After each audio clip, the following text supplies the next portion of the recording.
Brian, talk to him while I'm. Okay.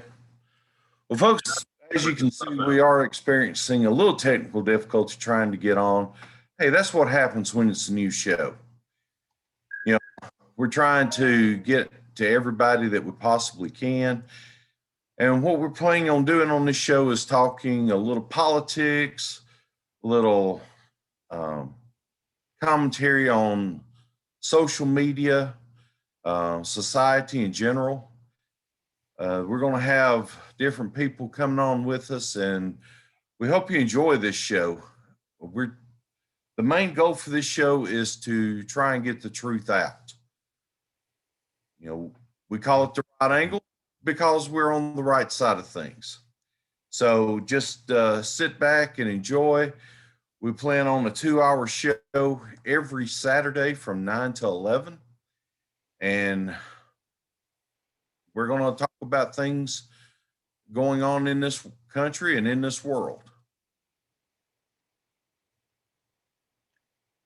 Folks, we're having some technical difficulties. We're trying to get one of our co-hosts on the line with us, and he's having some issues on his end. So we're going to be coming together here real quickly. I want to thank our sponsor. Brian, go ahead and do that if you would, please.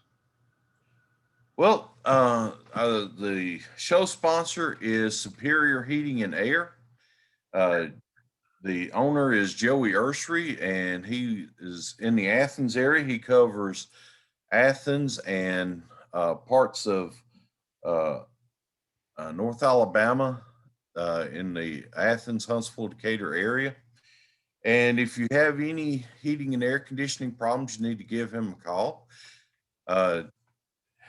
Terry, do you have that number handy? I don't, buddy. I'm okay. Trying like to I said, like I said, this is a live show, and it's the first show. So excuse us if we don't have all of our ducks in a row.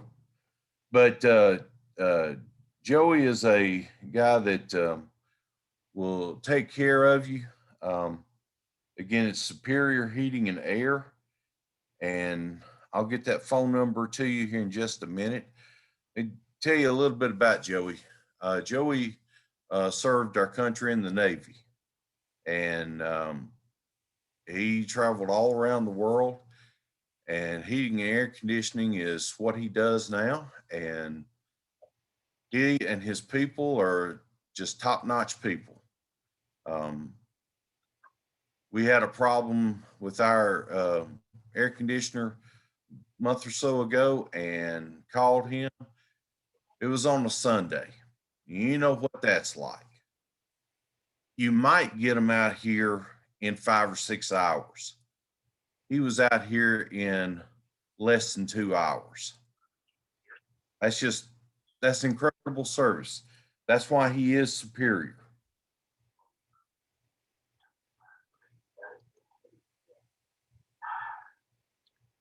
Well, anyway, let's Rod's trying to get on with us, but one of our co-hosts is having some again technical issues. So we're just gonna forge ahead with the show, and if he comes in, he comes in.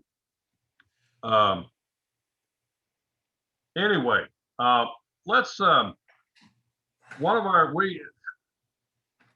tell you what, COVID-19 is going crazy right now here in Decatur. One of our, as a matter of fact, those of y'all who are veterans of the right side. Now that was a show that we did several years ago. Brian, of course, was a participant and our producer of the show. He ran the board for us. Brian wore about 15 different hats. Let's introduce ourselves. That's why I have no hair. Let's introduce ourselves first. For those of y'all who don't know, my name is Terry Arnold, and I was the original host of the right side, a veteran of about 30 years in broadcasting. I did a lot of different things in broadcasting, from on camera, believe it or not, even though you look at this and you go, Yeah, right. But as you can see, I'm growing my beard out to assist Santa Claus this holiday season, um, and so I'll be around January. I'll be shaving, be trimming this back to say the least. But anyway, we're now Brian. Go ahead and introduce yourself, Brian. Well, my name is Brian Black. I've lived in this area all my life, and uh, I guess No, you Terry haven't. You're first still met alive. about. Do what now? You're still alive. You haven't lived here all your life yet. Well, that's a discussion for another day. Terry and I met about 22 years ago, wasn't it? Something like that. Yeah. So I've been in broadcasting on and off for the last 22 years, and I've had a wide variety of experiences to draw from. And that's what I hope I bring to the table today and on down the road, because I have been places that only fools will go. So, but it's not that I am new to politics. I was in the Young Republicans in Limestone County back in the 80s. And so, and as my mother will say, whenever I was a wee tyke, they were at a restaurant. Imagine that, I'm at a restaurant. Look at me. And they missed me for a few minutes. They started looking around and they found me outside. I was working with a politician passing out cards. So politics has been in my life all my life, literally. It was kind of strange growing up as a Republican in a primary Democrat household. Now, I'm not necessarily talking about my mother and father, but the entire rest of the family were Democrats. So as a teenager, I was having some interesting discussions with them. I bet you were. I always wondered is when Winston Churchill made his comment about if you're not a liberal when you're young, you don't have a heart. And if you're not a conservative when you're older, you don't have a brain. Well, I'm wondering, did I ever have a heart, or was it just that I got my brain early? Who knows? I guess y'all can tell me. So, yeah, like I said, I've been around here for all my life. I know a lot about the politics in this area, and so we're just going to sit here and we're going to talk a little politics. And you're right, Terry. COVID has hit this area pretty hard, and it's Limestone County is one of the hot spots in the state. Fortunately, I haven't had it. No one in my family has had it that I'm aware of. So, we've been doing what we're supposed to do. I'm not a mask proponent, but I will say that if you want to wear a mask, wear a mask. If you feel that you need to wear it to keep people safe, go ahead. But do the smart thing, people. If you are sick, stay home. Well, and that's the thing. I know of a young man who is at his where he works. There are several people who have COVID. Like the parents have it, and then the son is symptomatic, but has not gotten tested yet because he doesn't really want to know that he's got COVID because he wants to be able to go to work. Which I'm sorry, that's very selfish, and that's putting other people's lives at risk, literally. So don't do that. Please don't do that. Okay. Well, let's talk about, there's an awful lot going on this week. I mean, it's, as I was talking to Gerald Dodd, who's one of our producers of the show, let's call him, I said, we're in a target-rich environment right now. I mean, it's unbelievable what all's going on with politics and with COVID and, President Trump and our gorgeous FLOTUS both having the coronavirus. And miraculously, not miraculously, but, well, I guess you could call it a miracle, but they have recovered amazingly. I don't know if you saw last night, there was an interview that President Trump did live with a doctor and talking about how he just feels fantastic. So hopefully that's what you're experiencing. You've had it. Here we go. We got another one of our other buddies has worked out his issues. And this is the one, the only, the legend, Rod Hayes. Hey, Rod, can you hear me? Your video is seriously messed up, Bubba. Well, while Rod's getting set up there, just to remind you that Superior Heating and Air is sponsoring this broadcast, and you can reach out to Joey and any of his crew at area code 256-771-0817. That's 771-0817. Or if you need to catch him in the Madison area, you can reach him at 256-837-2525. All right. And there he is, the myth, the man, the legend, Rod Hayes. How you doing, buddy? Well, feeling like a man half my age. Can't complain. Can't complain. Rod, we've introduced ourselves. Why don't you introduce yourself? I thought everybody knew me, man, but I will. No, I am Rod Hayes, sort of a political consultant wannabe, I guess. I enjoy stuff like this. I appreciate the opportunity to come on here and to looking forward to interacting with some folks.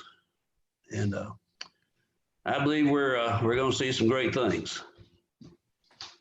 Well, I do too, buddy. It's a we're going to have a lot of, but we had a gentleman that was scheduled. There, we lost your voice. We did. Okay, while Terry's figuring out where his voice went, Rod, how you been doing today? So far, so good. Just a little bit wet and rainy up here on the mountain. But as I say, we had a few issues trying to get in here to this meeting, but I think we're going to be okay now. My producer, I kind of pushed her to the limits. Yeah. You have a very lovely producer too. Thank you. I think so. She's got a good taste in men, for sure. She's great.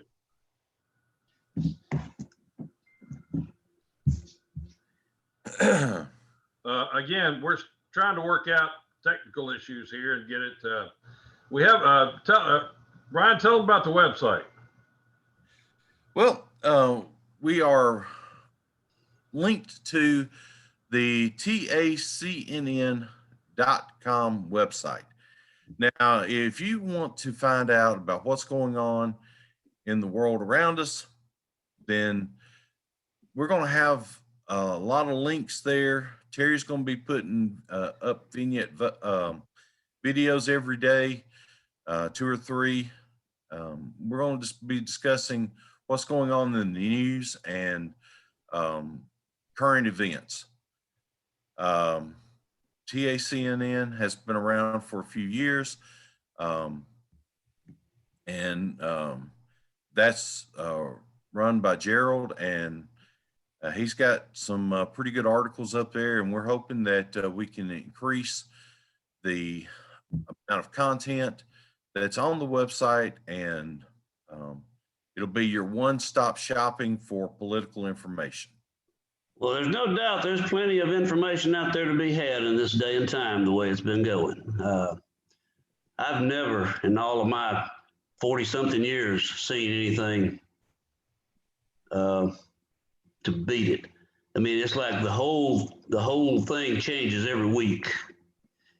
But the thing is, with the information that's out there, you really can't determine what's right and what's wrong. Oh, that's true. That's very true. And so that's why here on The Right Angle, we want to give you the right side of the story. Absolutely. Now, side does not necessarily mean a political point of view. The right side is the truth. Amen. That is and that's what we're all about. We want to make sure that you get the truth. You know, and sometimes the truth is hard to take. Yes, sir. It's amazing how many people, though, will just lock in to the mainstream media and not even think about looking for the other side of that story. Because there's two sides to a story. Yeah, and I've heard there's three sides. There's the right side, the wrong side, and then there's somebody else's side. I don't know, but I mean, it's yeah, somewhere in the middle. That's where you normally find the truth. Yeah, but we're going to give you all those sides. Well, I don't know if we're going to give them the liberal side or not. Well, the thing is, Terry, you got to give the liberal side so people understand where you're coming from. I don't know, my mouth just don't form around those kind of words. It just gets down in my craw and wraps around and just, Easy now, Terry, easy. But it's like this. It's like this, though. When we're talking about the liberal side, we've already said we're not going to lie. So how much of it can we talk about? Well, that's it. We can't. Because basically the liberals, all they do is lie. I mean, honestly, I'm amazed on a daily basis. For example, crazy Nancy Pelosi. Now look at what she's done just in this week. Just this week, look at what she's done. She's tried to start, is trying to remove President Trump from office, which she started from the very minute that he was inaugurated. The very minute. I mean, she didn't waste any time at all. You got to give her that. The woman is focused. But she is totally focused on removing President Trump from office. Now, for example, trying to invoke the 25th Amendment. That is beyond amazing that she would actually try to do that. But of course, that's who she is. That's who the liberals are. There's nothing wrong with President Trump's mental faculties. Now, on the other hand, Sleepy Joe Biden, he's orbiting Mars somewhere. Well, and from what I see, they're trying to make it sound like that all she's doing here, she's just trying to get her ducks in the water, so to speak, because when it comes down to it and Biden wins, they're going to be able to make the switch and switch Harris for Biden. Well, I think that's been the plan all along. That's why you've had the gaffes of Harris-Biden administration. Yeah, but I'm saying that's what the liberals are saying now. That's why she's not planning this 25th Amendment thing for President Trump. They're just getting it ready so that they'll be ready for it when they get ready to switch Harris up for Biden. I don't know whether I buy that or not. Oh, I do. Absolutely. Line and sinker. There's no way Biden is going to serve any time as president. They don't want him. He would serve a little bit, I think. But again, he's got to be if he wins. Now, folks, I don't know where you are, politically on this. I don't think there's a chance in Haiti.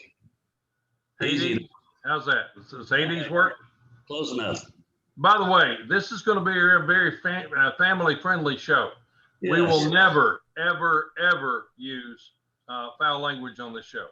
We will talk about chickens from time to time, but we will not use foul language. Promise. Okay. Fried chicken's one of my favorite things in the world, anyway. You making me hungry. But always remember, Terry, the rooster was the Democrat Party symbol in Alabama up until about 20 years ago. Yeah, well, that's true. That's true. So anyway, now it's an ass, and I think that's appropriate. Yeah. Well, the ass is in the Bible. I'm not, I'm referring to an animal. I'm not talking about a part of my anatomy. I'm not arguing with you. I agree. So I agree. Anyway, that's what I'm told. That's what I understand. Though they're trying to make it sound like here they're not after Trump. They just want to make sure that they've got that they're obeying the law and dispose of Biden properly here. That's what I'm getting from it. Honestly, I think what they're trying to do is a gunless revolution. Yeah. Where that's not a revolution, it's a coup. Well, true. But a revolution in the sense of if Biden was to get elected and then they invoke the 25th Amendment, that'll be the last time that the Constitution will be used. Yeah. Then they will be putting on in their own Constitution, and our republic, which is not a democracy, our republic will no longer exist. Not as a representative republic, it won't. No, the republic will not be around. The only way it would be is if you look at things like the Soviet Union, where everybody was handpicked to govern a certain area. That's the only representation you'll have. That is scary. That is past scary. It really is. It's just you have to ask yourself, what are they thinking, or are they thinking? I'm just trying to sometimes understand what they're being guided by, and I got an idea, but I better not say. Why? Because I do. I have people who I consider to be friends who are on the liberal side, I love them. I tell them I love them. I don't agree with them. Don't even start to agree with them for the most part. I have seen one or two of them actually get converted, and they come back later and say, well, you made a point that I couldn't argue with, and I researched it all, and I found out what the truth was. And I always have to consider that, there's a possibility that, and that's not to say I'm exactly right about everything, guys. Maybe y'all didn't know that. You're not? I'm not. I'm sorry. Would the lovely Bridget agree with that? You would agree with that wholeheartedly, I'm sure. She absolutely would.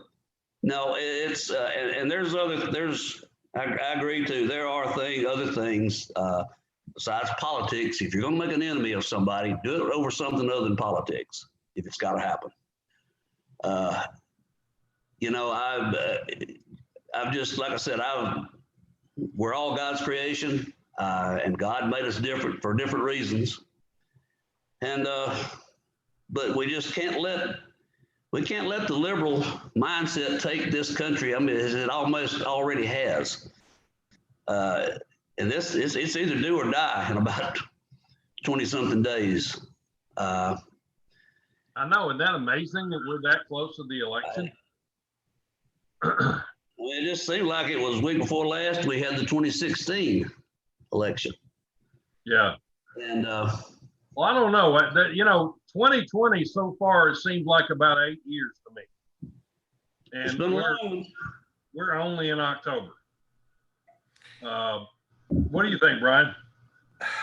2020. Look, I've got alien invasion for the month of November. I mean, this has been the craziest year. Hey, I've been around for 52 years and I thought I had seen some crazy stuff, but nothing like this year.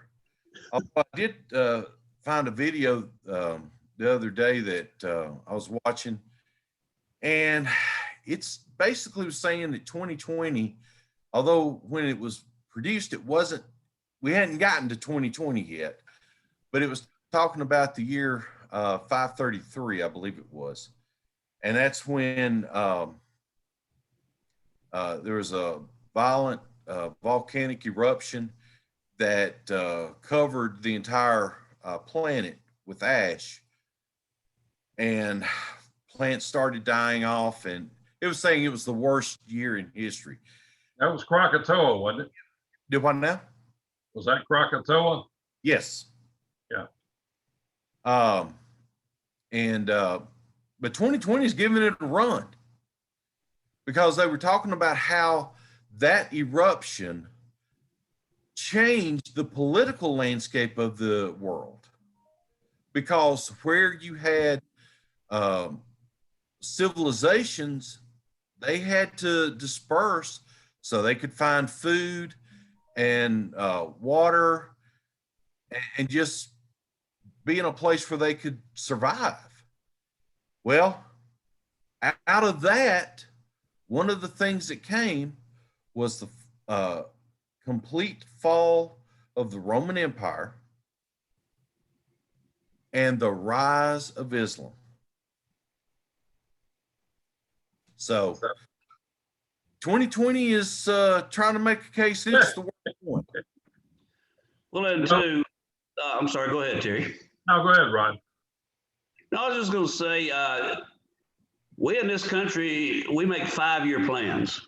We make 1-year plans. We make plans that are well fit within most people's lifetime. Muslims, they make 1,000-year plans. True. Chinese do too. What they're going to do in another 1,000 years. Yeah.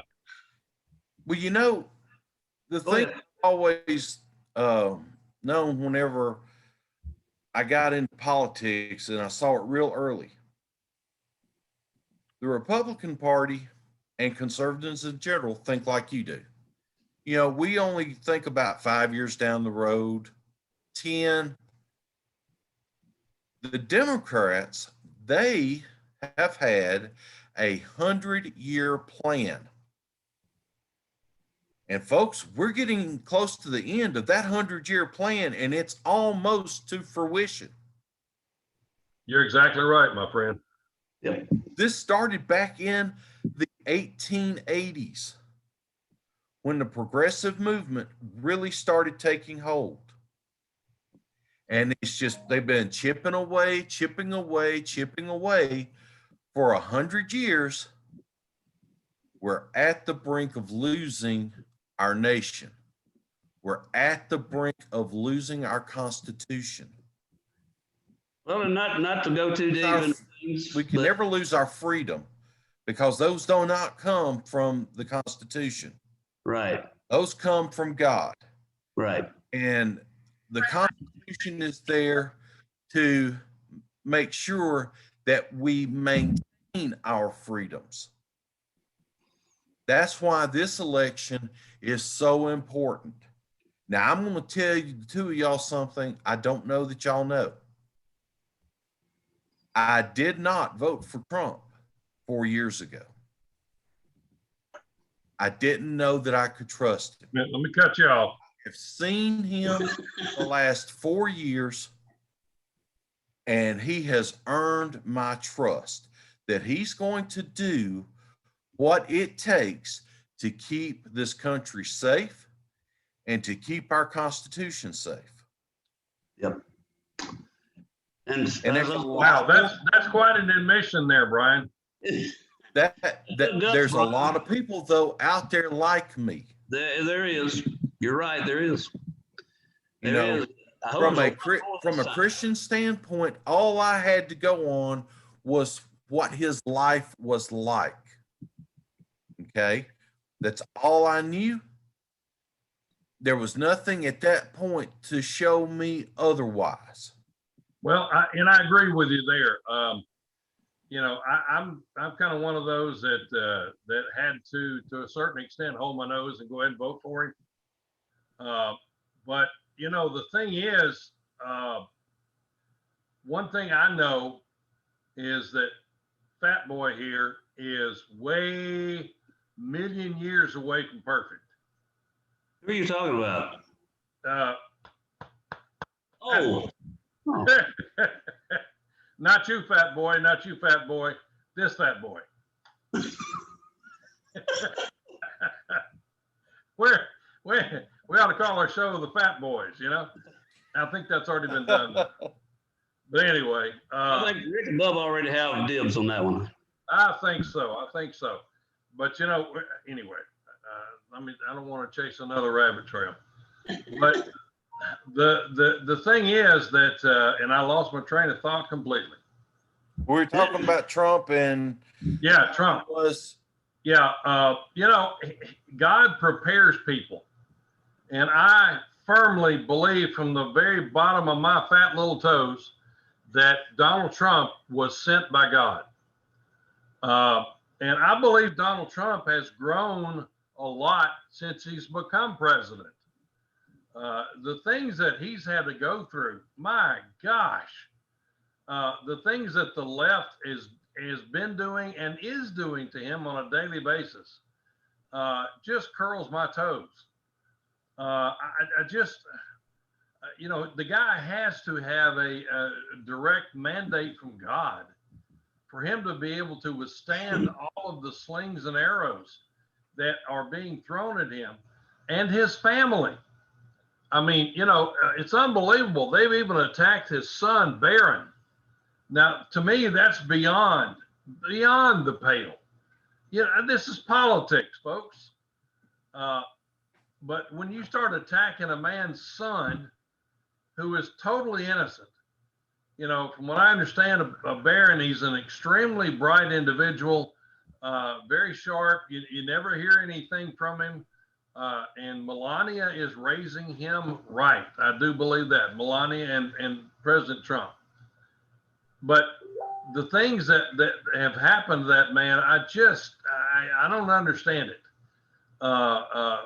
What the left has done, but they know, and again, this is a little commentary from me, but they know that their time is short. There's a bunch of these folks that are going to be going to jail. I do believe that, or at least I hope that. Now, I don't wish any jail on anybody who is innocent, but the things that people like the Hildebeest, which that's my affectionate term for Hillary Clinton, and you know, those kind of folks, in my opinion, they need to be behind bars. And you know, Terry, if I might add something here too, I think about this every day. Do you not think Donald Trump is taking names? Oh yeah. You know what I mean? There's one thing about Donald Trump. The man is a street brawler. Yeah.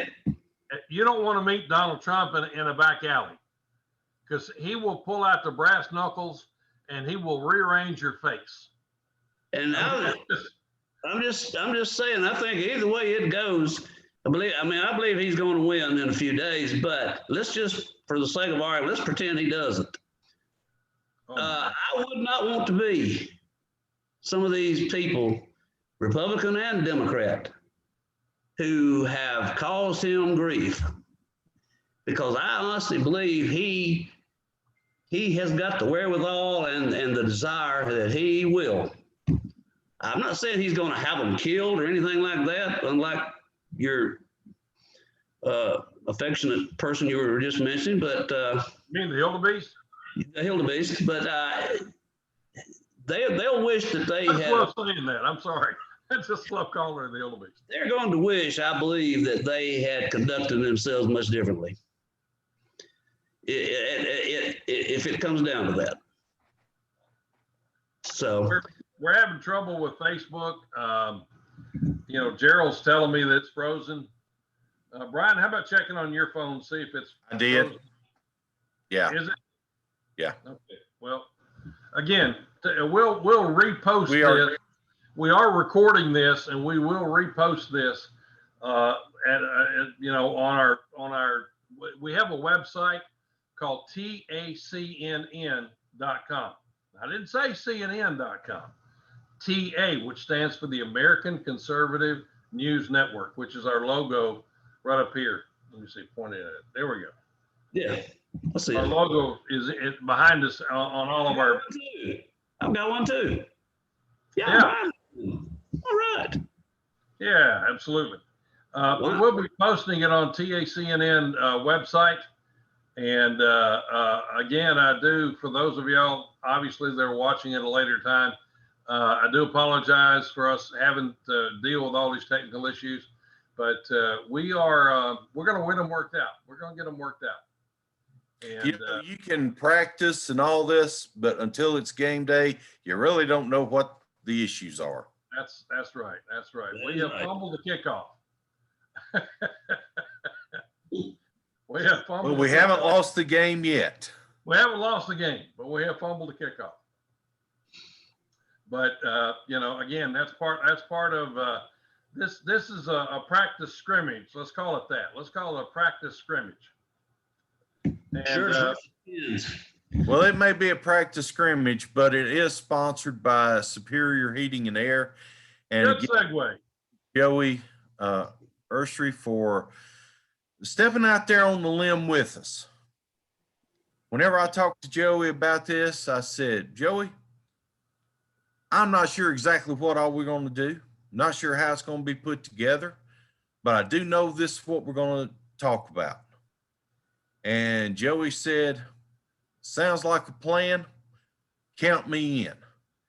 And so, Joey, I know we told you it's going to be live today, but hey, we're having problems with it. I hope you understand. You know how it is when you go out to a job and things are worse than you think they are, and sometimes you got to back up and punt. But that's what we're doing today, and we want to thank Joey and all his staff at Superior Heating and Air for stepping out there on the limb with us to try and give you the truth about what's going on in politics and what's going on in the world. And if you have any heating and air conditioning problems, you can reach out to Joey and his staff in the Athens area, 771-0817. Over in Madison, 837-2525. Again, any heating and air conditioning problems you may have, like I was saying earlier, a couple of months ago on a Sunday, we had a air conditioning issue. I called and got a member of his staff. They were out here in less than 2 hours. Now, where else are you going to get that kind of service on a Sunday afternoon?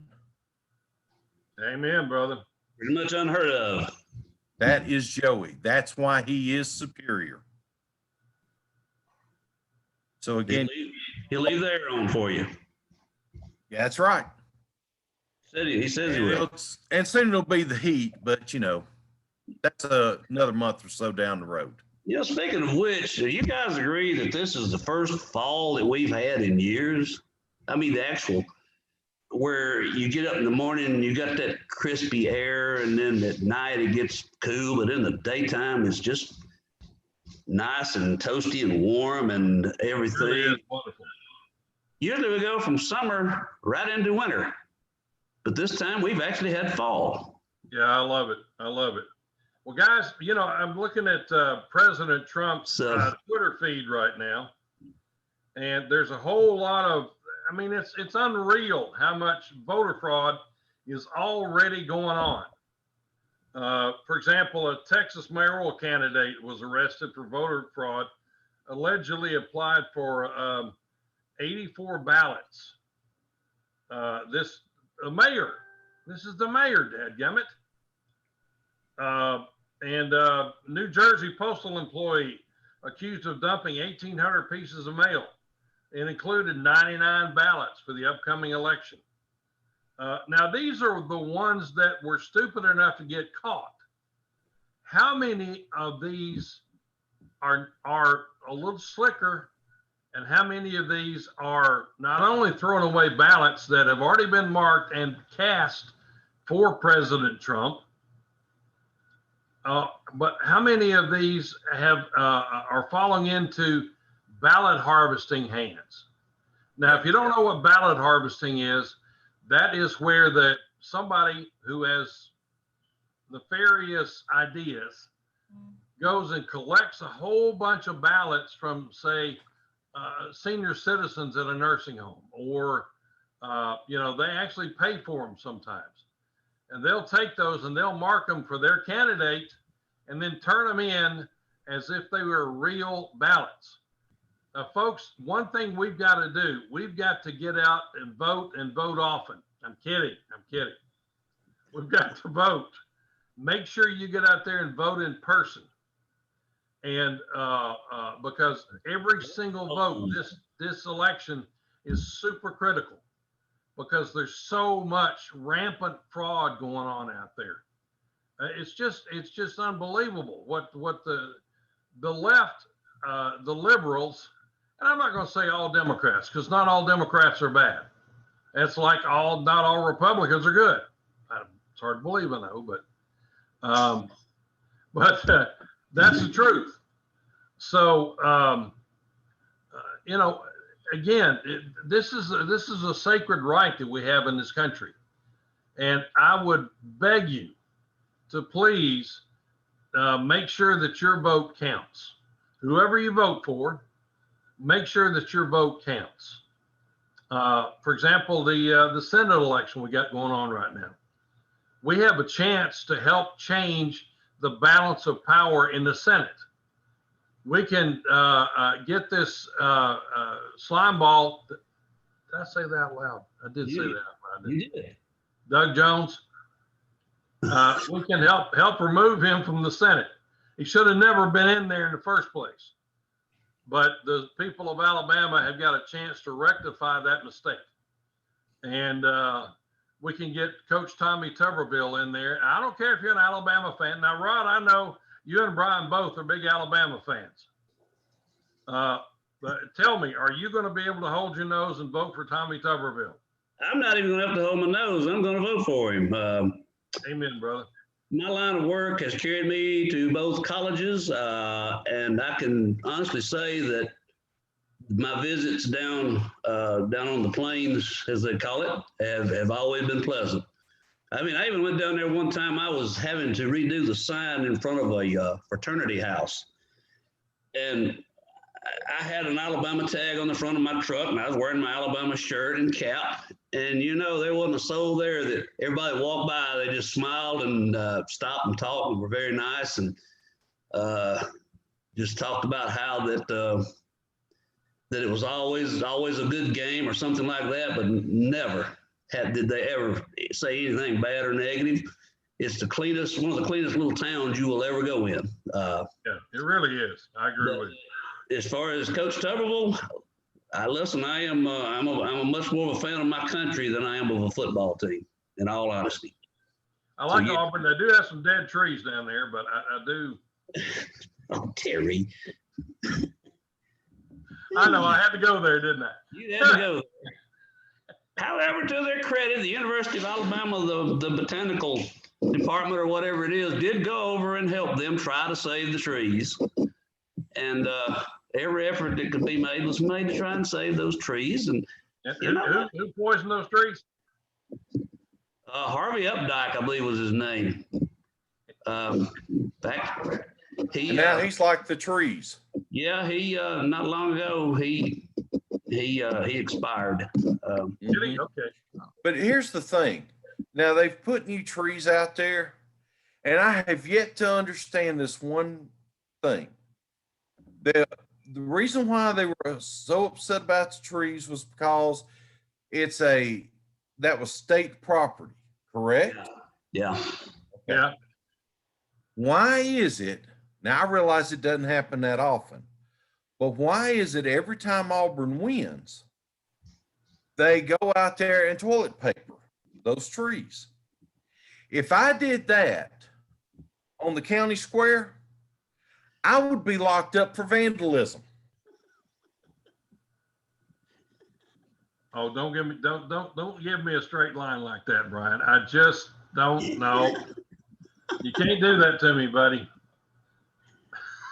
Oh, me. I don't want to start out offending Auburn fans. Hey, I'm just asking a question. I know. Now let me say something nice about Auburn. Wait a minute. Who are you and what have you done with Brian? I have nothing wrong. I have nothing against the campus. I have nothing against the school. Okay. In one of the things I didn't mention in my introduction was that my parents owned a business. They owned a flower shop. My parents taught a class at Auburn for about 5 or 6 years. Now, it was just a 1-week course, but it was put on by Auburn. And like I said, my parents were the schoolmasters of it. When my father passed away, they renamed that school, that 1-week course, after my dad. So, oh, that's cool. I'll give them a little credit. But now, as far as the sporting events, ain't gonna happen. Hey, we got Gerald Dodd that's joined us. We're not seeing his video, but Gerald, are you with us audio wise? Yeah, I'm with you audio wise, Sherry. Okay, good deal. Good deal. Welcome to the Right Angle. We're having obviously a lot of technical issues this morning. I know you've been trying to get us embedded on our TACNN website, but we are recording this so we can, post it later. But it is unfortunately we're having a whole plethora. I love that word. Plethora of. Plethora. I thought that was an A cornucopia. Well, that too. Yeah. There's a whole bunch of terms you can apply to that, some which we can't use on our podcast. I find it extremely serendipitous. Anyway, Gerald, I appreciate you joining us this morning. We've been talking about a lot of different things. We kind of introduced ourselves. So why don't you go ahead and introduce yourself, sir? Well, I'm Gerald Dodd from Moulton, Alabama. I'm the former owner of the AdStar company, which was an SEO company that was real successful for about 12 or 13 years in the internet field. So my background is internet. Well, Gerald has been a huge driving force in putting all this together. And we appreciate all of his hard work and all the different things that he's done and is doing. So Gerald is an extremely talented individual and very conservative. So we're excited to have Gerald on as part of our leadership team. Thank you, Terry. You're welcome, my friend. Well, I'll tell you what, let's shift gears a little bit here. Let's talk about polls. Now, we were going to have a gentleman call in this morning and talk about his experience and his wife's experience with a push poll. Now, if you're not familiar with what a push poll is, that is where they call you and they're actually not trying to get your opinion necessarily. They're trying to shape your opinion. They're trying to push you toward their conclusion, whatever that conclusion is. And Robert was supposed to be with us this morning, but he yesterday was confirmed as having COVID, and he's very, very sick this morning with it. And his wife, I think, may be coming down with it also, unfortunately. There's just so many people out there right now that are suffering with COVID. As a matter of fact, I think we need to stop and pray, not only for those that we know, but for those we don't know. And, thank the Lord that a lot of people are recovering from this, but there's a whole lot of people out there that are suffering terribly with this. I know I got several emails this morning about a lady from our church who, well, I won't use her name, but she is, Rod, you would know her. Yeah, I know you're talking about. Yeah, she's in a hospital. She's having tremendous problems breathing. And so we just need to pray for them right now. So if you don't mind, let's go to the Lord and talk to him about it. Father, I thank you and I praise you for this day, and I thank you that you've given us this opportunity to talk to folks about the world and about you and about the things that are going on in the world. And Father, we do lift these folks that have issues with COVID right now. There's so many of them out there, and people are suffering mightily with this.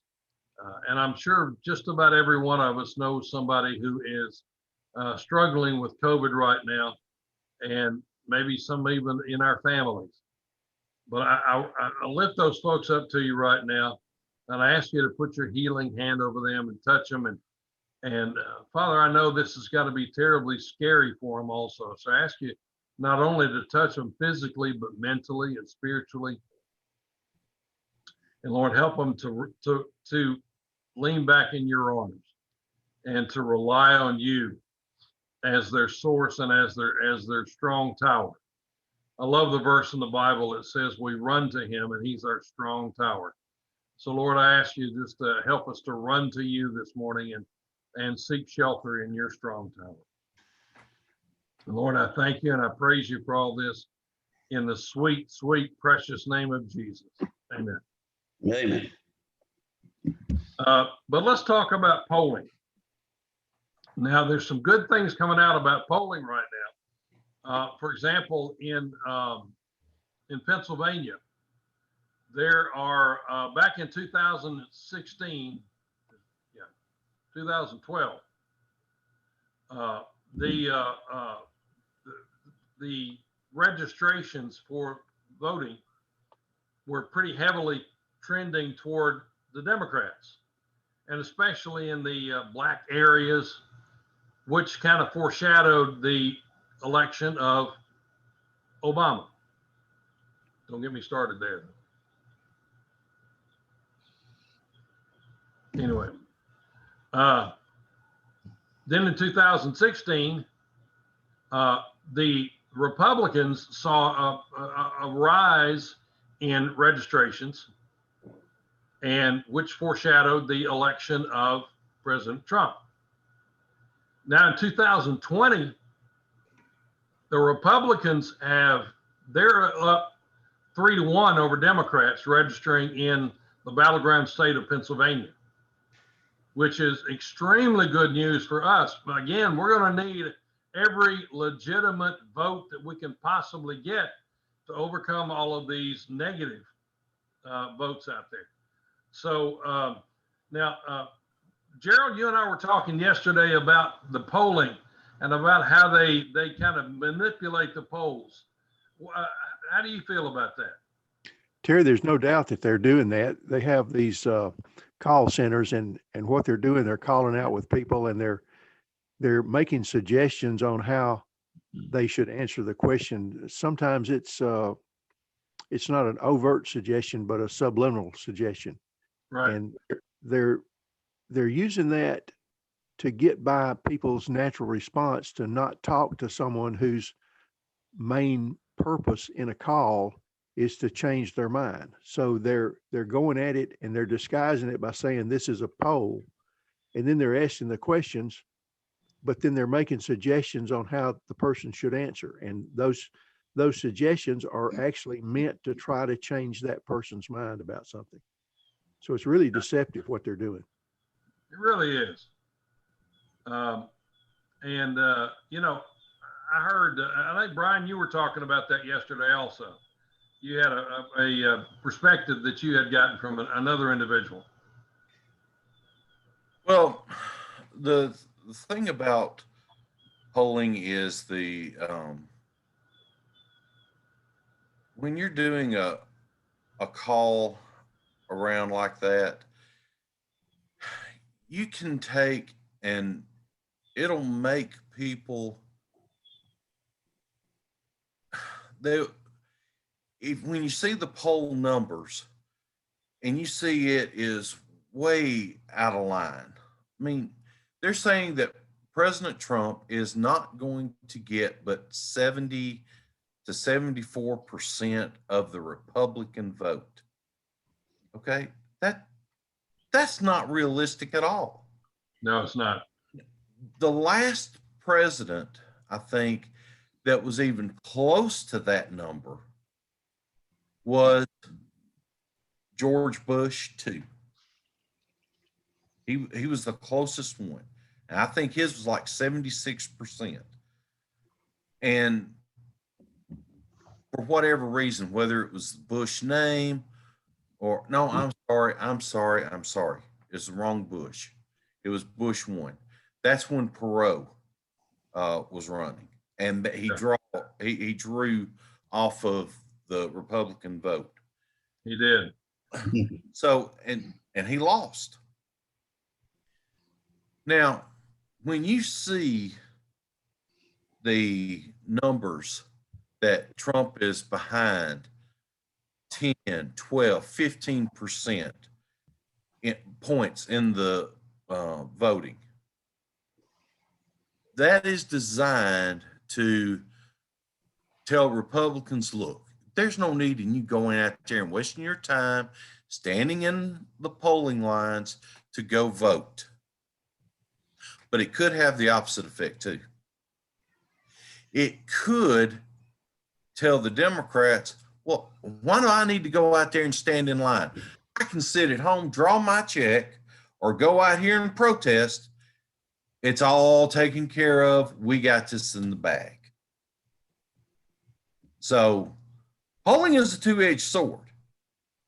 I never have understood why polls make the news, because polls are supposed to be for one reason and one reason only, to give a campaign an idea of what is going on. I still, after all these years, have not figured out why people are fascinated with nationwide polls, especially in a presidential election, when we use an electoral college. The popular vote doesn't matter as far as the nation goes. It matters only in the states. Now, we go back to the mail-in voting that they're wanting to do in California. We talk about all these just mass mail-outs. Chances are those are going to be in blue states. So you're really not going to do anything but affect the overall national popular vote. The Electoral College is going to be the same as it was. So Trump really is he's only got to secure 2 or 3 states for him to be reelected. Well, Florida, Arizona, Pennsylvania, Michigan, those are the states that are really in play. okay. Well, the thing is about polls, and the way that the reason they're so disingenuous in today's world is the guys that do the polling are very sharp. They're very smart. They know how to skew the polls. Mm-hmm. what they do, folks, is they take, for example, they know, and again, Gerald pointed this out yesterday when we were discussing this. They basically make the phone calls for the polls during the day when blue collar, most white collar folks are going to be at work. So they're not catching those, and they're saying, well, we're polling a very large amount of Republicans.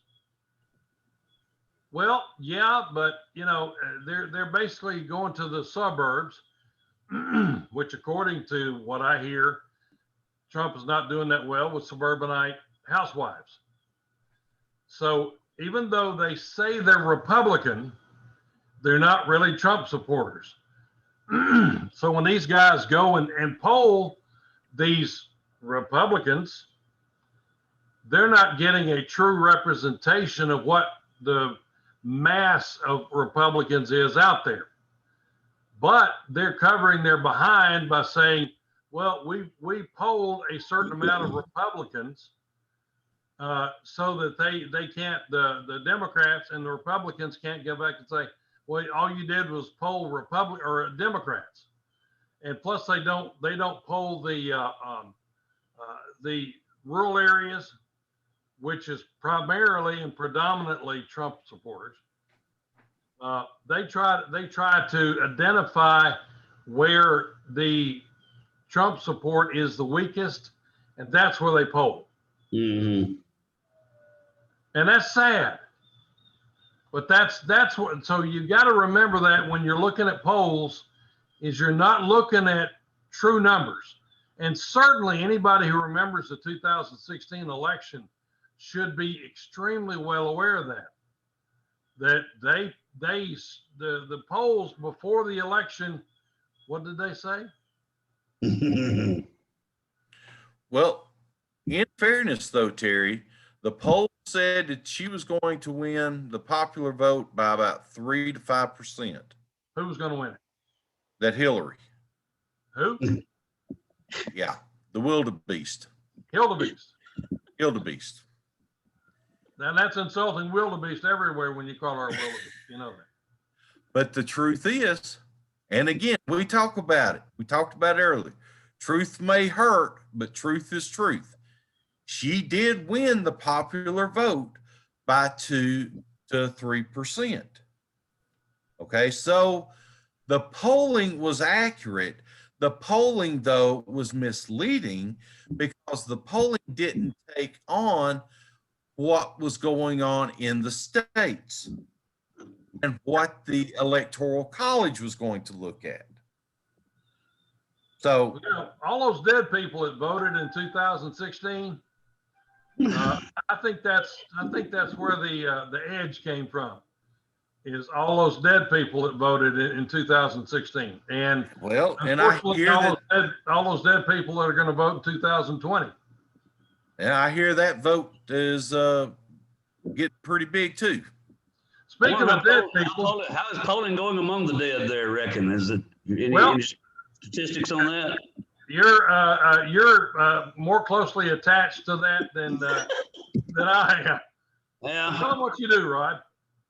Yeah, I was just thinking, I never did go into that a while ago earlier. I engrave stone is my everyday occupation. Now, that being said, most of the work I do is cemetery markers. And I go to the cemetery, when a date or a name needs to be added, rather than pulling the stone up and taking it somewhere and having it done. I go to the site and match the lettering up and do it right there on the site. And of course, I'm a chiseler. So I told somebody the other day, I remind myself more of the Gadarene maniac in the Bible, who probably, but there's no doubt that God gave me this business because I'd always wanted to work for myself. I always but I started out, I was a welder. I did that for about 20 something years. And then I started a sandblasting business as a side job. And just prior to the closing of a place where I worked, a gentleman who worked at a local funeral home, we were eating lunch one day, and he looks at me and he lays his fork down. He says, "Rod Hayes, you've got sandblasting equipment, don't you?" And I said, "I got all kinds of it." He said, "You need to learn how to do lettering on cemetery markers." And I thought, well, hey, that's interesting. And I said, I could figure how it would be done, and then I went to work that afternoon on break. I was sitting reading a Smithsonian magazine. And they had these river stones in there for sale, had all like Imagine, had these poetic words on it, eternity, for $99.95. And, you buy them, set them in your little rock garden. And I thought, well, now, Lord, are you showing me something here maybe? And apparently he was, because 24 years later, I'm still at it, and it's been, it encompasses everything I've always loved to do. I always love to just get out and ride around. I get to do that, see the country, and make money at the same time. Cemeteries? Sir? Visit cemeteries? I can tell you about any cemetery in North Alabama from about Birmingham north. Well, you go to Southern Middle Tennessee even, don't you? Yeah, I used to. I don't go there as much as I once did, but yeah, that's where I started out actually. Okay, well, President Trump has announced this morning that he's having a huge rally in Sanford, Florida, which is just outside of Orlando. It's between Daytona Beach and Orlando. I used to live down there. Not Sanford, but close to it. We're in Daytona Beach or Orlando? Actually, I lived in a place called DeLand, Florida, and Deltona. I ran a Christian radio station there years and years ago. But it's kind of a suburb of Orlando, basically. It's what Sanford is. But so he's having a rally there Monday night, which is pretty amazing. Considering Friday last week, 8 days ago, he was just initially diagnosed with COVID. So again, truly amazing what has been done with him in the past week. So by the way, also he did an appearance on the Rush Limbaugh show, and the left has been making a huge deal out of the fact that they're saying that he's going to do away with pre-existing conditions. And he again, as he's done so many times, he said, yes, we will be covering pre-existing conditions. So, and also Hurricane Delta, we do need to pray for those folks down there in Louisiana and Texas and Mississippi and there's a my goodness, those folks down there in Lake Charles area, I cannot imagine. It's twice within 2 months. Oh my gosh! And of course they had unbelievable damage down there the first time. But it's truly amazing what those folks are going through down there. Gerald, you still with us? I am. All right. Now, what do you think about about Crazy Nancy and her attempt to invoke the 25th Amendment on President Trump? That lady is an idiot. I have never in my life seen a politician as absolutely crazy as Nancy Pelosi is. I think that her attempt to do this is probably behind the scenes an attempt to be able to take out Biden when he's elected. That's my opinion. I think that's how Trump views it as well. So they're setting the stage so that they can basically have Kamala Harris as president and no telling who she will choose as her vice president. Could be Hillary, could be no telling who. Michelle. Could be Michelle. Could be. Or Michael, actually. Yeah, Michael. Michael. Yeah. Um, I stand corrected. I'm just opening all kinds of cans of worms today, aren't I? Terry. I know. I love that. Terry, the worm salesman. That is, yeah, really. There you go. I like that. But we and again, we're going to have a lot of humor with what we do, because Well, we're going to try. We're going to try to have some humor. Oh, we're going to do it. We'll do it. We are. We will. We're going to have a lot of fun with it, and we're going to again attempt to get across the important, cogent thoughts that everybody, I think, needs to be looking at. Because, folks, all kidding aside, this, and I can't be more serious here, this is a fight for the life of our country. If we do not reelect President Donald J. Trump, this country will cease to exist as we know it. Mm-hmm. These folks are planning an absolute gutting of our Constitution. They're going to pack the Supreme Court. Now, what does that mean? What does that mean? That means they're going to take, we have 9 justices, well, we have 8 right now, but we're about to approve Amy Coney Barrett, hopefully. We're going to have 9 justices. They want to make it like 12 or 16 so that they can pack the court by adding super liberal judges.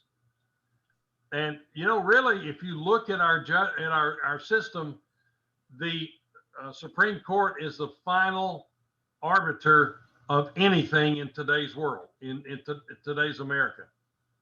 So it doesn't really matter what you and I think about something. We can pass a law, our representatives can pass a law, but if the Supreme Court doesn't sign off on that also, when it's brought as a challenge to them, it goes away. It doesn't matter what we think. So it's so unbelievably critical that we have people who are strict constitutionalists on the Supreme Court. And I believe Amy Coney Barrett is that. What do you think, Rod? Oh, I agree. She is very much, she's very conservative. I mean, I don't see Trump appointing someone who is not, first of all. And second of all, the liberals have gone crazy over what they're going to do if they even try to bring her through. So yeah, she definitely, and you know, that's going to change that will change the landscape of the court for the next 35 or 40 years. Because she's young. I say young, I mean, I think she's less than 50. 48, I think. How much? 48. 48. And It's interesting that Ruth Bader Ginsburg actually addressed that problem about a year ago, and she said that was a bad idea. She's on video. You can find it on the internet if you back in the court. That's right. That's right. And Biden himself, as a matter of fact, I was looking at a video last night where Biden in 77, wasn't it? 77 or 84, I don't remember which, but he said that it's a bonehead idea to pack the court. That's his literal words. That's not my interpretation. That's the direct quote. He said it's a bonehead idea to try to pack the court. So well, that changes whenever you are wanting to get elected to something. Yeah. You look at his remarks about black people back in the 70s. Well, it changes now that he needs their vote. But the thing about this justice nominee is look at where she taught law. She didn't teach law in some liberal college.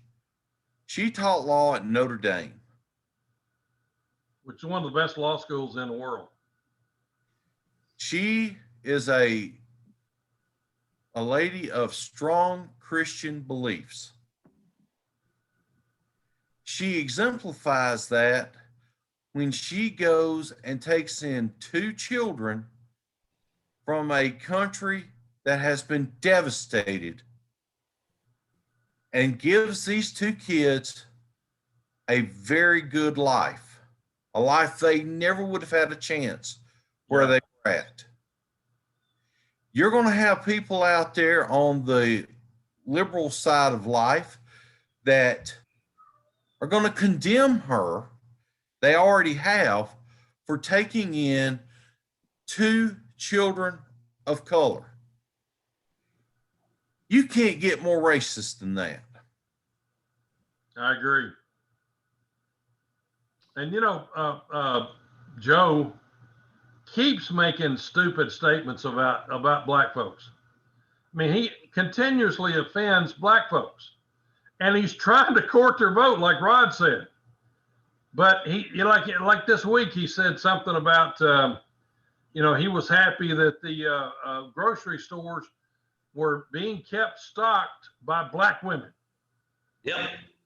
And then, of course, his very famous quote from recently, "If you don't vote for me, you ain't black."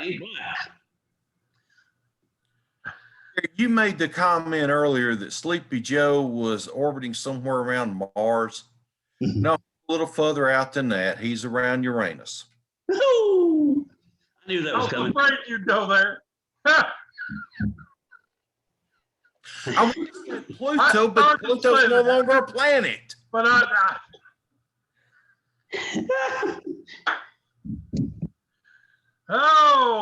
I said, we're going to have humor.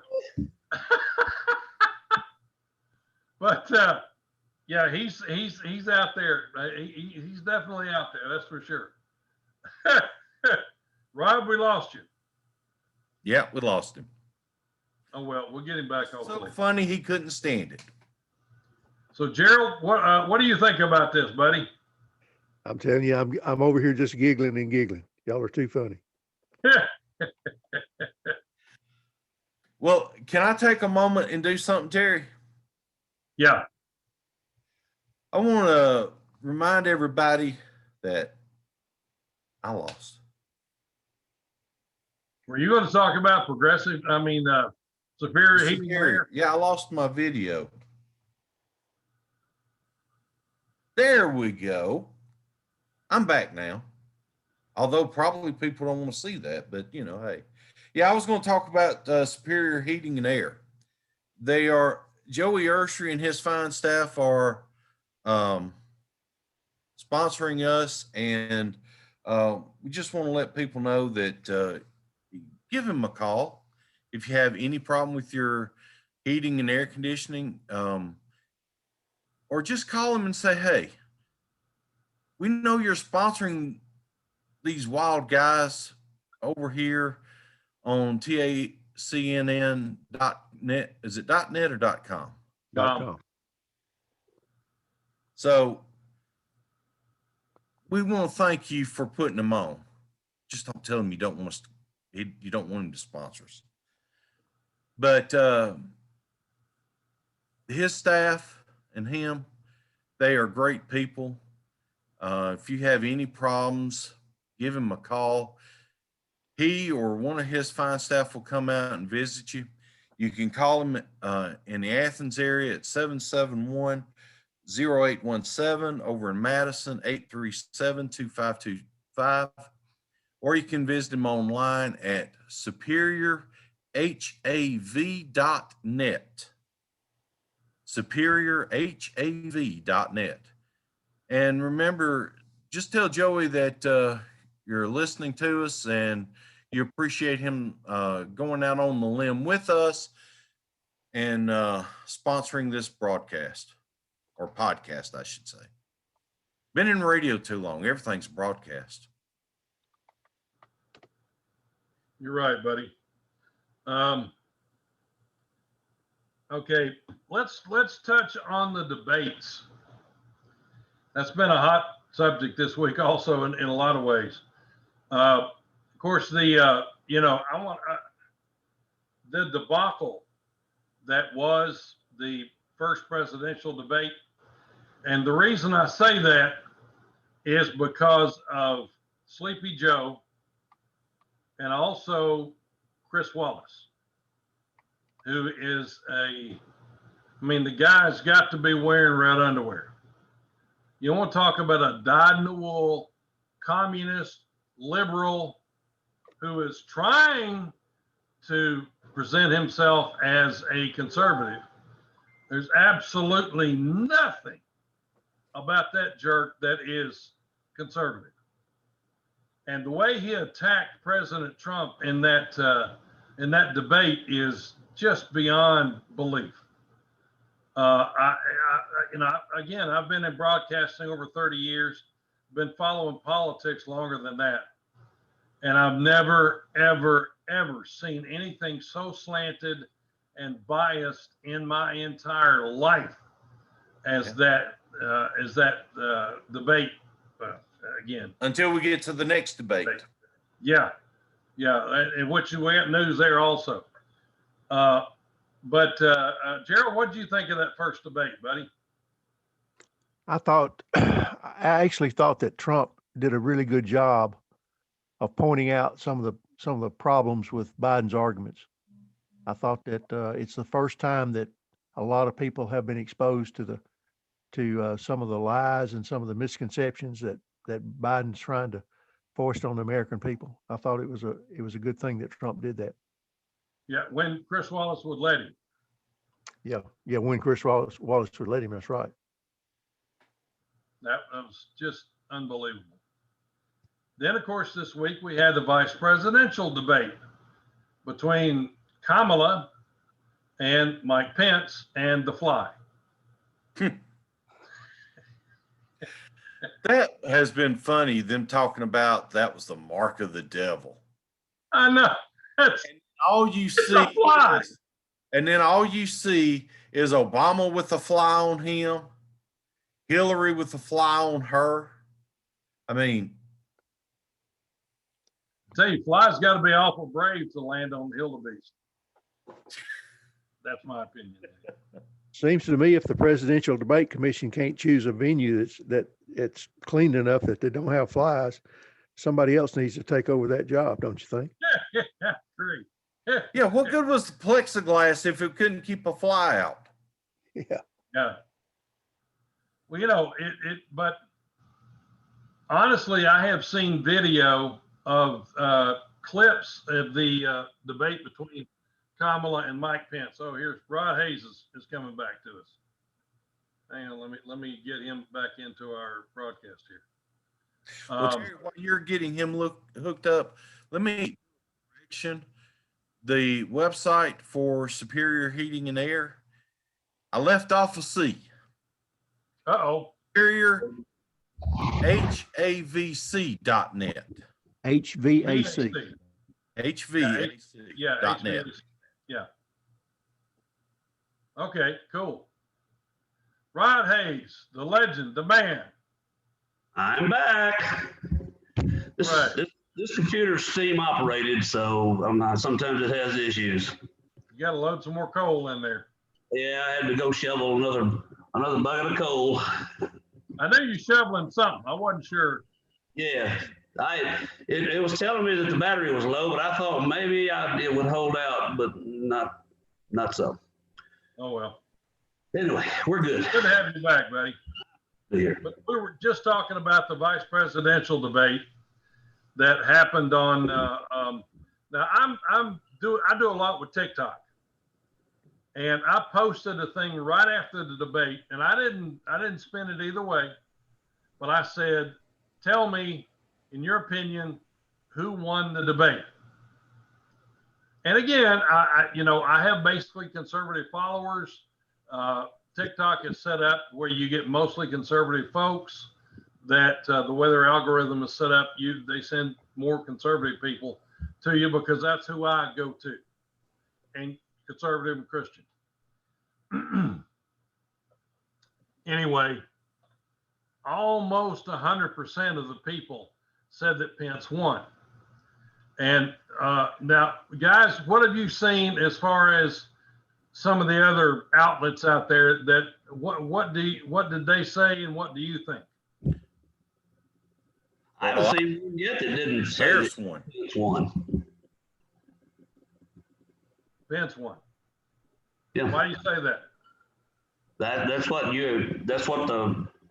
the ones that I've seen who were taking polls, that's what they've all that I've seen so far said that Pence won. Why? Well, the mainstream media is saying that Harris won. Well, sure. That it was not even a hands down. You know, she blew him out of the water because she stood up for herself. She said, "Speaking, Yeah. I'm speaking." A lot of feminists that are attacking Mike Pence for trying to make her answer a question. Yeah. You know, Mansplaining. that's what a debate is, folks. You know, you try to get your other opponent to answer questions. It's not a chauvinist thing. It's not a racist thing. You're trying to have a debate, a contrast and comparison of different opinions. And if somebody refuses to directly answer a question that is extremely important to someone making an intelligent decision about who they're going to vote for, that's his job, is to get an answer. But Terry, this is a tried and true tactic for the liberals. Oh, yeah. Back in 2009, whenever we've heard the first time, we have to pass the bill to see what's in the bill. Oh, I hate that. We now have to elect people to see what kind of politics or policies they want to enact. We're not going to tell you anything until you elect us. You know, folks, again, and I posted this on TikTok this week too, but there is this is what they're doing. Now, you know how a magician works. Obviously, the magician is not doing magic. He's doing misdirection. That's what the liberals are really good at, is misdirection. So when they're doing something with this hand that they want you to watch, whatever that is, the actual skullduggery and the actual bad stuff is going on with the other hand, sometimes behind their back. And that's exactly what they do with us. Now, that's what this whole 25th Amendment thing, or at least part of it, is about, is to misdirect us away from the concentrating on the election. And also, you know, as we said earlier, it's to prepare the way if a miracle happened, or actually a curse, and Biden was elected, that he would be removed from his office very, very, very, very, very, very, did I say very? Shortly thereafter, with the 25th Amendment. And Kamala would be president. Now, if that doesn't raise the hackles on the back of your neck,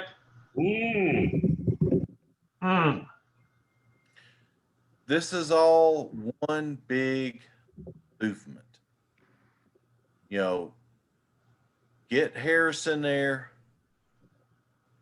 Honestly, I think it's going to be AOC that would be appointed VP. oh my gosh, can you imagine that hurts my heart. Yeah. That hurts my heart.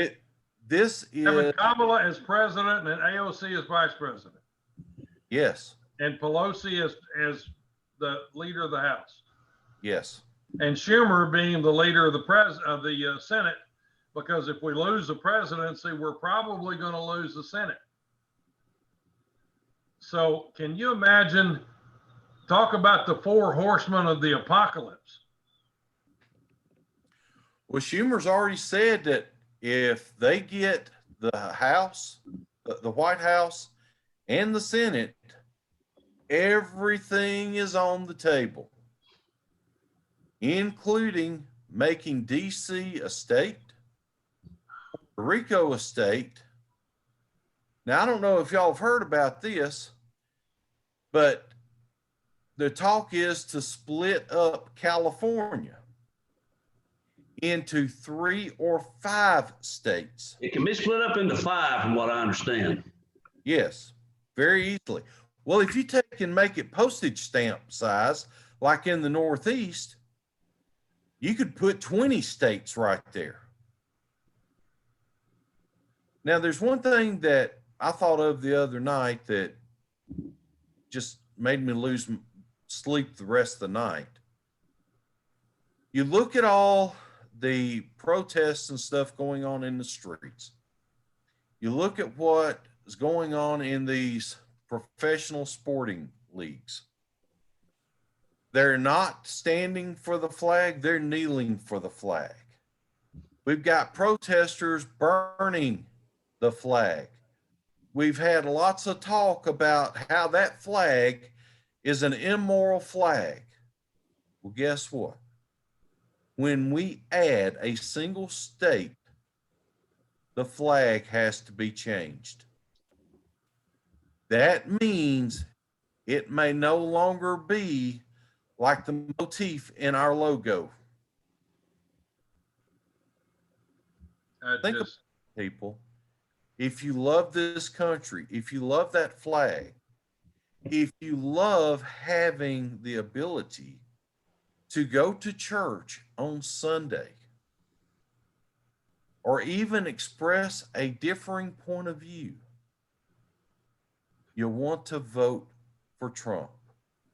You want to vote for Tommy Tuberville. And if we've got people listening to us outside of this area, vote Republican. We cannot afford for this country to go away. Yeah, it will. As one of the greatest presidents this country has ever seen said, this is the last place on earth for freedom. If it disappears here, we will not have anywhere else to go. Yeah. That's a fact. That's absolutely a fact. You know, it's I mean, we've had some clear-cut choices in the past, but I don't think we've ever in this country had such a clear choice. It's either lightness or darkness. And I'm not talking about skin color. It's got absolutely nothing to do with skin color. It's got to do with good and evil. And you know, what's really been heartening to me is to see so many people of color, black, brown, yellow, red, that are coming out for Trump. Trump, and again, the liberal media, all they want to talk about is Trump being the great divider. Actually, Trump is the great uniter. You don't hear that very often, but it's absolutely the truth. He is bringing people together like nobody, and I mean nobody, even Ronald Reagan. He's bringing people together like nobody in this country's history has ever done. You've got so many people that are woke, and I mean woke in a good way, that walk-away Terry, movement. Hey, Terry, let me throw something in there that you're talking about right now. Please do. And bring it back to that polling question. If you look, 66% of the Spanish-speaking Americans who were polled in Telemundo said that Trump won the debate. Isn't that interesting? That's amazing. Yep. Trump is going to walk away with the largest percentage of the Hispanic vote of any Republican in history this time. May very well do that with the blacks. He could. Yeah. He could. Yeah. Brian, you can speak to the black family there. Well, I know that the black family is going to vote 100% Republican. Even if she was allowed to vote, Coco Bear Black would be. Yeah, that's a new addition to his family. Is Chow. Not his lunch, his Chow, his dog. Chow chow. Chow chow. There we go. Chow chow. Which I love putting in my beans at Cracker Barrel. Not your dog, of course. Anyway. We got to get that rim shot, Gerald. Yeah, we do. We'll wear it out first show. Gotta have fun. Bless him, Lord. Amen. I received that, brother. Hey, you know what the difference between conservatives and liberals are? What's that? We have fun in life. Yeah. That ain't even a joke. No, it's not. That That's is true. That's true. Okay, shifting gears a little bit here. We're 3 weeks away from the election, and the left is pulling out all the stops. Now, something I think that is delicious irony from this week. The minority leader in the House, Kevin McCarthy, came out and said, you know what? We're going to investigate crazy Nancy for her mental fitness to serve as a representative, even much less the leader of the House. And I think that's hilarious. Folks, you can't write this stuff.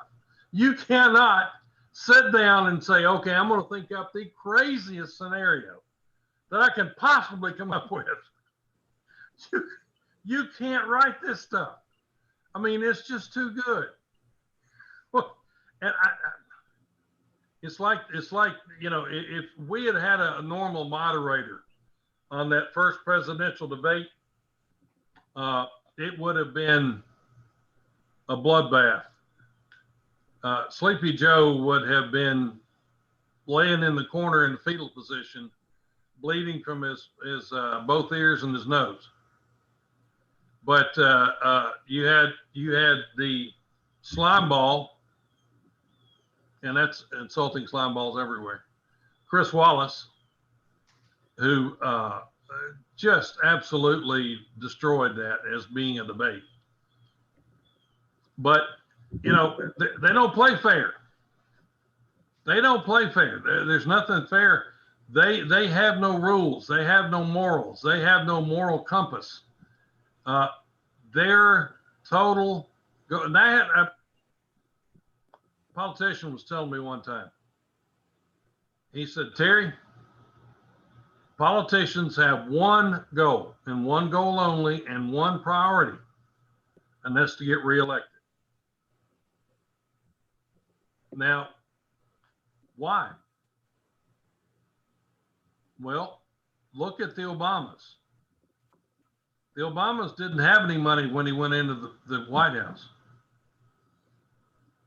Now they got gazillions. You got enough to burn a wet mule.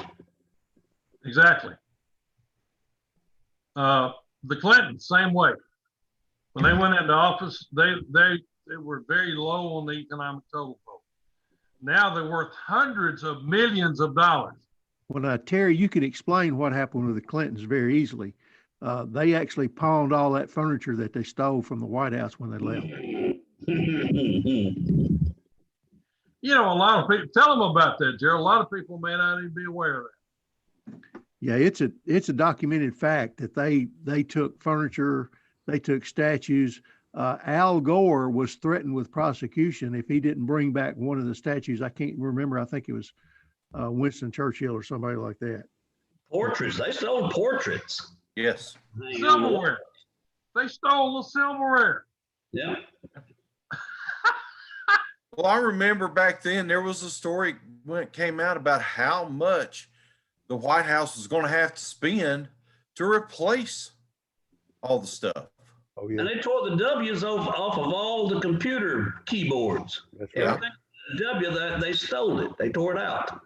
Well, they also had to replace all the computers in the White House because there was so much porn on it. Yeah, they probably had to replace all the carpet because there's so much cocaine had been filtered down through it. Or other stains. Yeah, but Brian, you just had to go there, didn't you, buddy? No, I wouldn't go back there. I wouldn't go there during that period of time. Although that's where you were at, so had your visit. I didn't get into the Oval Office.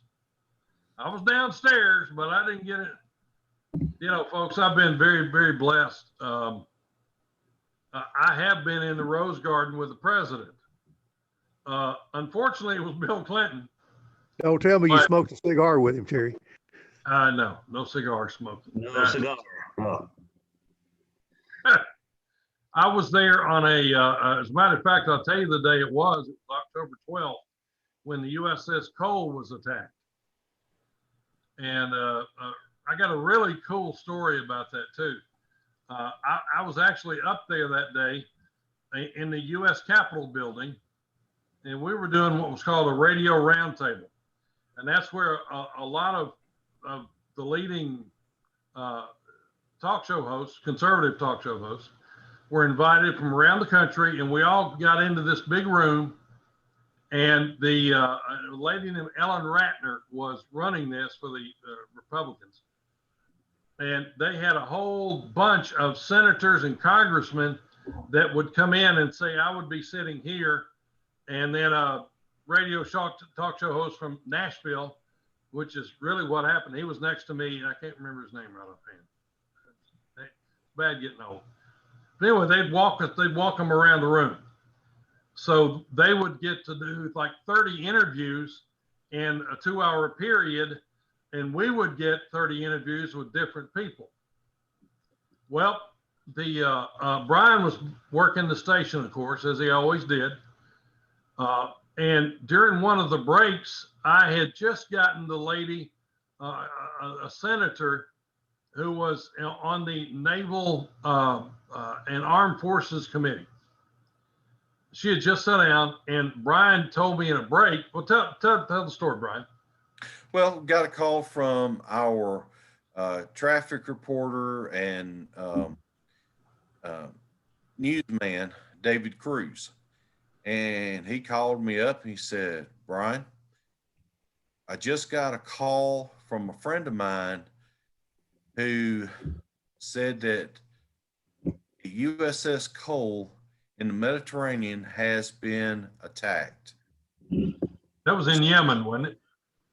Do what now? Not in Yemen? Yeah, I'm sorry, Yemen. Yeah. But Mediterranean area, I should say. And he said we need to pass that on. And so I got on the phone with Terry, and in that break, told him what was going on. And we put him on the air, and the rest is from you on. Well, so this senator sat down, and so I asked her about it. As soon as we came back from a break, I asked her, I said, what what about the USS Cole being attacked in Yemen? And she said, what? I said, yeah, the USS Cole, and I told her the quick story about what happened and David calling in and saying the USS Cole's been attacked. She said, I don't know anything about that. And she got really upset. Not at me, but because her people had not told her about this attack. And honestly, I'm not sure I think we broke that story nationally that day. Internationally for that matter, probably. But we kind of cut the interview short, and she hustled away to go check on what was going on with it. But the reason I'm telling you that is because later on that day, Ellen was kind enough to get me a pass over to the White House press room. So I was, as a matter of fact, you'll see the picture. It's several places. The picture of me. Well, you've got it on the vignettes. Yeah, I do.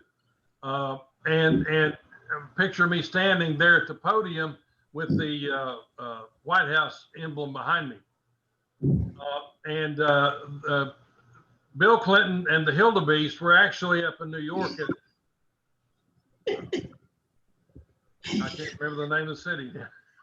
I'm sorry, Rod. I just can't call her anything else. So you really didn't get to have a cigar with him? I really didn't. No, let me finish. They were up in New Bill York. Clinton would have made a great cigar salesman. He said, Yeah. that's a great cigar right there. I did not smoke a cigar with Terry Arnold. I would never ever take a cigar from Bill Clinton. I'll promise you. You never know. Anyway, so they called Bill back from New York, and he did a quick impromptu press event there in the Rose Garden. He wasn't even supposed to be there that day, but they called him back because of the USS Cole. But that was October 12th, 2000, I believe. I believe it was 2000. I know it was October 12th because that was my brother's birthday. It's October 12th, which is what, tomorrow? 12th, Monday? Monday. Monday. Yeah, I got to call him. But anyway, he came back that day and swore with his hand on the Bible and everything else that he was going to bring these folks to justice. Yeah. Well, one neat observation. You're not hearing anything from ISIS these days, are you? no. You know why? Like they're not even there. Yeah, it's amazing. You know why you're not Did we hearing get our money back from them? No, but they lost their funding. Obama and Biden and Kerry, So, those guys, yeah. They lost their funding source. Yeah. Anyway, tickled that we're not hearing from ISIS these days. Tell us who's sponsoring our program today, buddy. Speaking of funding, we want to thank Joey Ursery and his fine staff at Superior Heating and Air for stepping out there on the limb with us to get this podcast out there. And again, you can reach Joey at 771-0817 in the Athens area or 837-2525 in the Madison area, or you can get in touch with Joey and his staff at Superior HAVC. Oh, HVAC. Huh? HVAC. Not HAVC. Yeah, you're right. HVAC. .net. .net. Okay, cool.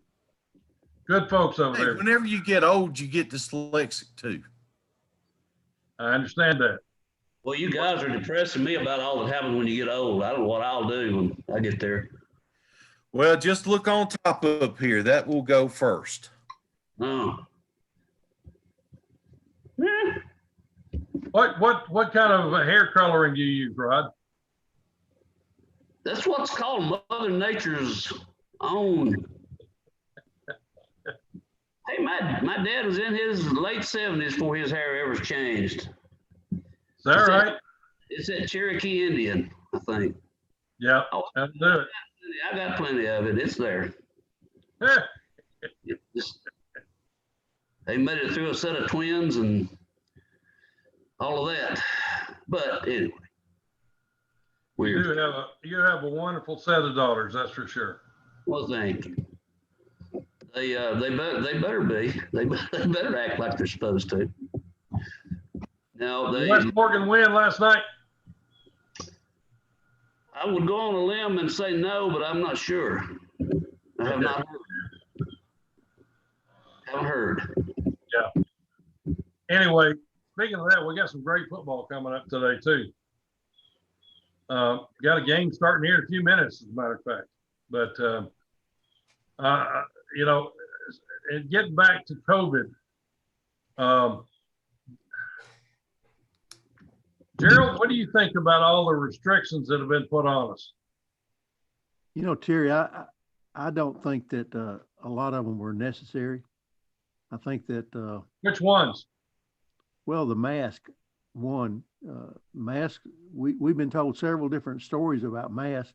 First, we were told don't go buy a mask because they're ineffective. Only surgeons need to use a mask. And then, you know, that story's changed so many times over the past few months. It's pathetic. You really don't know what to believe anymore. That's very true. Can I make one observation here? Of course. I believe all of us wear glasses, correct? Yes. Well, I'm wearing contacts. Okay. Okay. But if you wear glasses and you wear a mask, what happens to the glasses? Fog up. They fog up. Well, what does that mean? Whatever is coming out of your mouth is going around the mask. That's right. Now, Brian, you're not supposed to say that. How effective is it? It's a joke. I'm sorry, and I know I'm offending people when I say that, but it's a joke. Masks are a joke. The virus itself is so much smaller than the holes in the mask. If you're wearing a cloth mask. It's like a fly trying to get through a chain link fence. Yeah, it's a good analogy.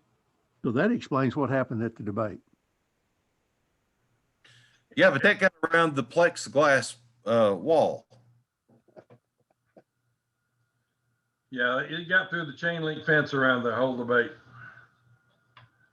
Oh, goodness. But guys, we're running short of time here. We got about 7 more minutes or so. Anybody ever think that they may have had insect repellent close to Camilla and they actually released some of those flies on purpose?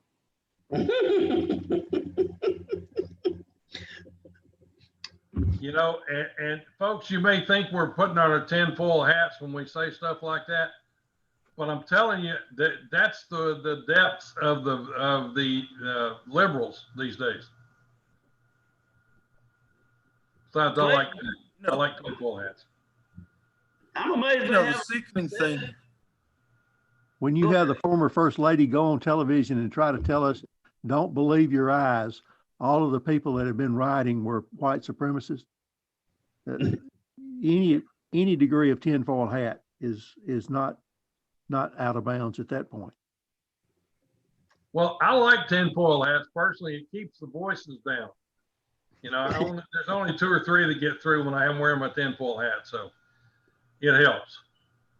You know, the sickest part of this last week was when late last week we found out that President Trump had come down with COVID-19.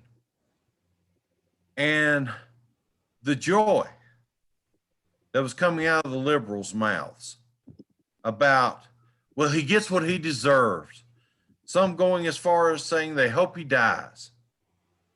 I mean, look, I'm all for people having different opinions, but we, as a civilized society, should not be wishing death on anyone. Not even the wildebeest? Not even the wildebeest. But we're becoming I got to pray about that one. we're becoming an uncivil society. You really are. You're right. I tell you what, if these emails, these 33,000 emails that Pompeo has found pan out, I think Hillary's going to wish she was dead.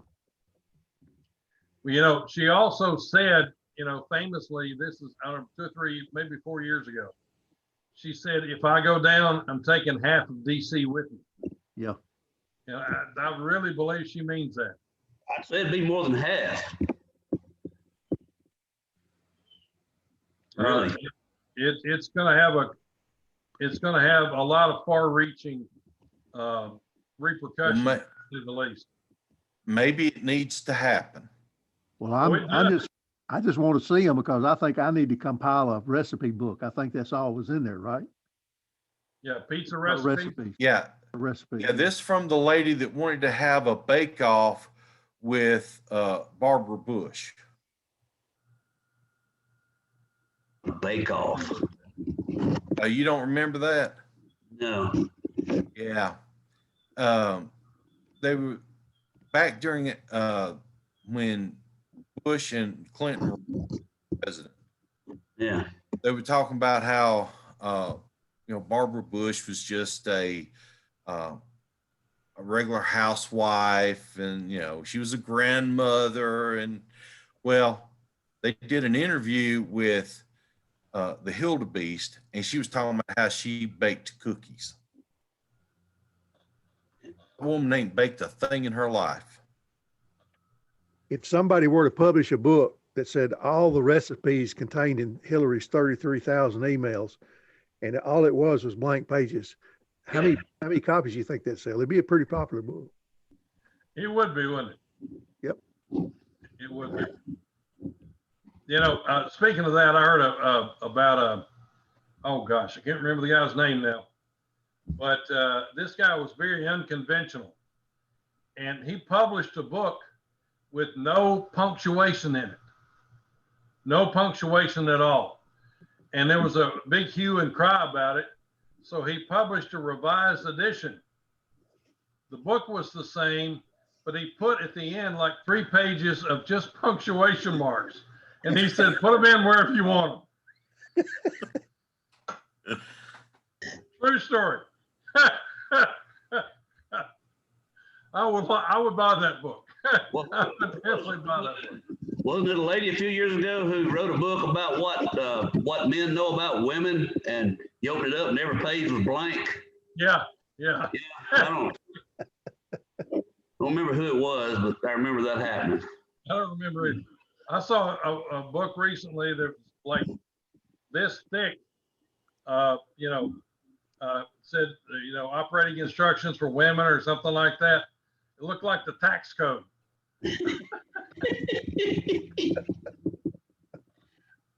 Anyway, ladies, we love you.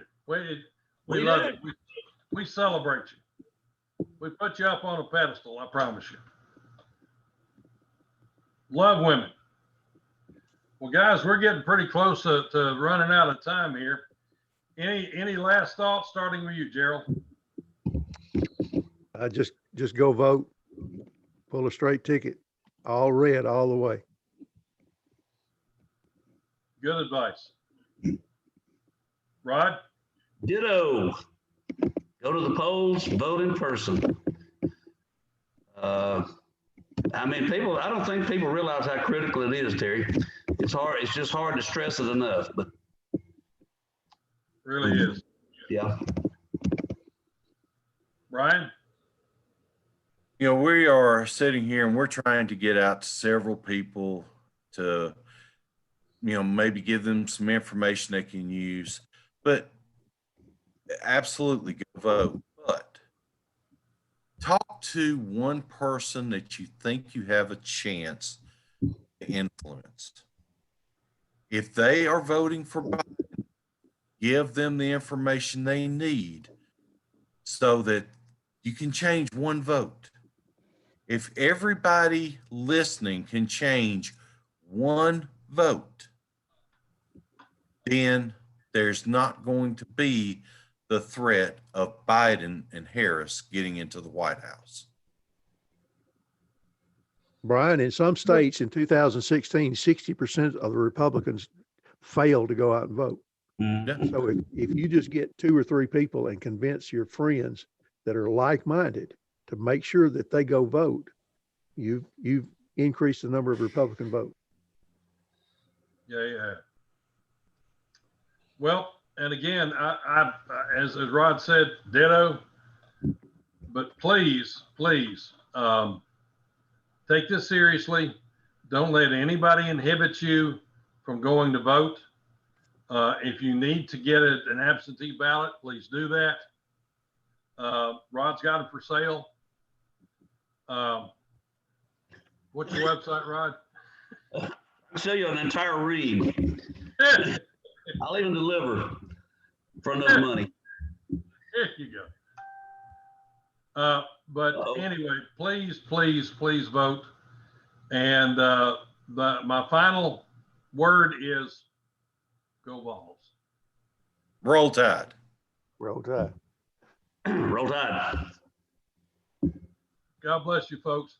Have a great day. We'll be back on next Saturday morning, 9 o'clock. Hopefully we'll have a lot of our issues ironed out. We won't fumble the kickoff this time.